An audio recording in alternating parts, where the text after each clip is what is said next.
Polycystic ovarian के लक्षणों को बनाने में। तो ये दो मुख्य लक्षण हैं इसके, पॉलीसिस्टिक ओवेरियन और अंडाणु का नहीं निकलना, पॉलीसिस्टिक ओवरी होना और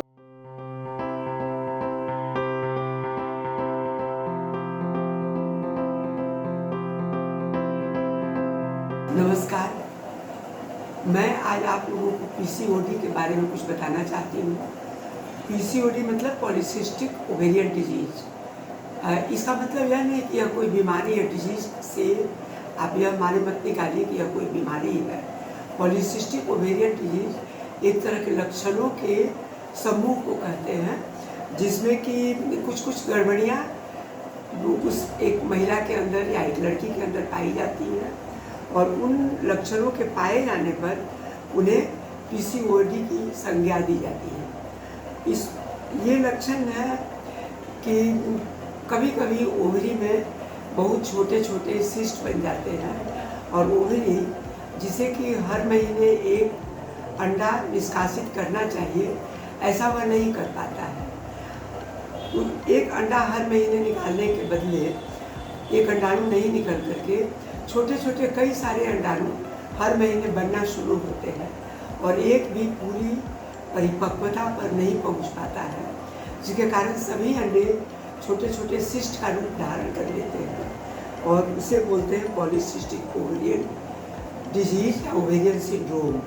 तो बहुत लोग इसे मान लेते हैं कि उन्हें ओवरी में सिस्ट हो गया है। एक्चुअली यह ओवरी में सिस्ट नहीं है, यह एक तरह की गड़बड़ी है जिसमें कि अंडा ठीक से बन नहीं पाया और वह उसका विकास सही नहीं हो पाया, जिसके कारण वह सिस्ट के तरह का देखने में हो गया।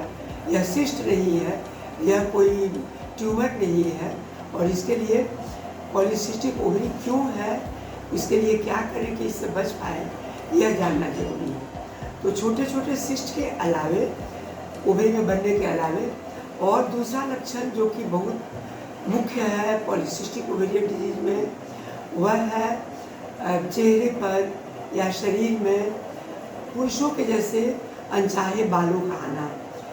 कुछ लड़कियों को मूछ के जगह पर छोटे छोटे बाल आने लगते हैं या दाढ़ी के ऊपर बाल आने लगते हैं, छाती के ऊपर बाल आने लगते हैं। ऐसी जगहों पर जो अधिकांशतः पुरुषों में देखा जाता है, महिलाओं में नहीं। और ऐसे अनचाहे बाल अगर लड़कियों में होता है तो इसे हम लोग मानते हैं कि यह पुरुष हार्मोन की अधिकता के कारण होता है और यह एक कारण है पॉलीसिस्टिक ओवेरियन के लक्षणों को बनाने में। तो ये दो मुख्य लक्षण हैं इसके, पॉलीसिस्टिक ओवेरियन और अंडाणु का नहीं निकलना, पॉलीसिस्टिक ओवरी होना और पुरुष के जैसे बाल आना। और तीसरा लक्षण है मासिक धर्म में गड़बड़ी। मासिक धर्म अधिकांश महिलाओं को जिन्हें पॉलीसिस्टिक ओवरी सिंड्रोम है, उन्हें समय पर नहीं आता है। वो वक्त मासिक रुक जाता है, कभी 2 महीने पर, कभी 3 महीने पर, कभी 4 महीने पर, कभी कभी तो 1-1 साल लग जाता है और मासिक आता ही नहीं है। तो मासिक धर्म का बीच बीच में रुक जाना है और अगर होता है तो बहुत बार देखा गया है कि मासिक बहुत दिनों तक चलते रहता है। तो इन सब चीज़ों से हम बचे कैसे? इन सब चीज़ों से बचने के लिए यह आवश्यक है कि हम लोग इसे बचने के मुख्य उपायों के बारे में जानें और इसके होने वाले भयावह परिणाम को भी जानें। केवल अंडा हर महीने में न निकलना या मासिक धर्म का समय पर न होना उतनी बड़ी क्षति नहीं पहुंचाता अगर इससे भविष्य में कोई हानि नहीं पहुंचती, लेकिन इससे हानि पहुंचती है।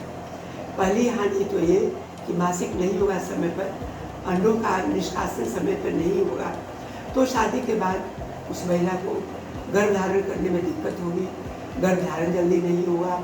गर्भ धारण अगर हो भी गया तो इन महिलाओं में एबॉर्शन की और बच्चे के खराब तरह के विकसित होने की बहुत सारी समस्याएं होती हैं जो कि पॉलीसिस्टिक ओवरी सिंड्रोम में हो सकती है। इसके अलावे इन लड़कियों को या इन महिलाओं को भविष्य में उम्र होने के बाद इन्हें डायबिटीज़ होने का, ब्लड प्रेशर होने का, दिल की बीमारी होने का, इन सब चीज़ों का खतरा अन्य महिलाओं से या अन्य लोगों से ज़्यादा रहता है।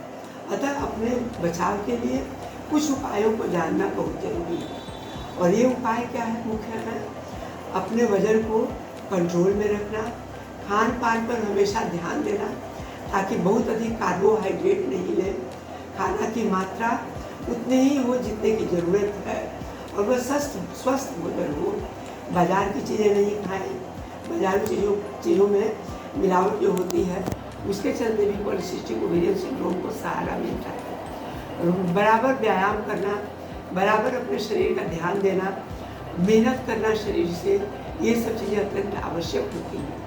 और इन सब चीज़ों के करने से पॉलीसिस्टिक ओवेरियन डिजीज़ का प्रकोप कम होता है।